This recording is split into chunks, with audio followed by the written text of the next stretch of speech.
ধরুন হুট করে আপনাকে একটি হীরার নাম বলতে বলা হলো, সময় হাতে মাত্র 3 সেকেন্ড। তো এমত অবস্থায় কোন নামটি আপনার মাথায় সর্বপ্রথম আসবে? শতকরা 90% মানুষই বলবে কোহিনূর।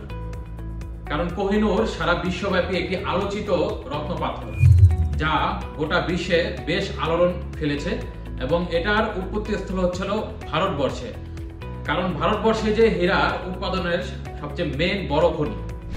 সর্বাধিক বহুল আলোচিত হীরাগুলোর মধ্যে একটি হচ্ছিল কোহিনূর। কোহিনূরের রয়েছে লম্বা বিশাল ইতিহাস। এরা কখনো এটি শোভা পেয়েছে মুঘল সম্রাটদের হাতে, কখনো শোভা পেয়েছে ইরানি যোদ্ধাদের হাতে, কখনো আবার শোভা পেয়েছে আফগানদের হাতে, আবার কখনো শোভা পেয়েছে ভারতীয়দের কাছে। তো এটা রয়েছে বিশাল লম্বা ইতিহাস। তো এটাকে বলা যায় আগের কালের রাজা বাদশাদের হাত, কুমারীরা যেমন হাত বদল হতো, তেমনি এটার পথ চলা ছিল তেমনটাই মসৃণ। সেই 19 শতকের মাঝামাঝি থেকে 170 বছর যাবত কিন্তু ব্রিটিশদের মালিকানায় রয়েছে এই অমূল্য হীরাটি।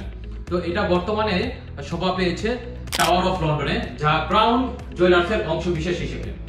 তো এটার বর্তমান মালিকানা নিয়ে অনেক ভারতীয়দের আপত্তি রয়েছে, কারণ তারা বিশ্বাস করে যে ভারতীয়দের কাছ থেকে যে কোনো রকমের চক্রবৃদ্ধির মাধ্যমে এই কোহিনূর পাথরটি ছিনিয়ে নিয়েছে।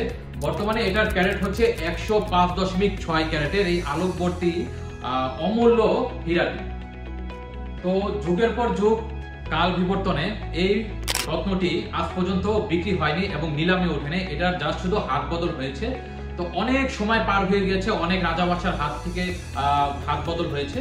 তো বর্তমানে এটা রয়েছে রানী, ইংল্যান্ডের রানীর মুকুটের মাঝখানে।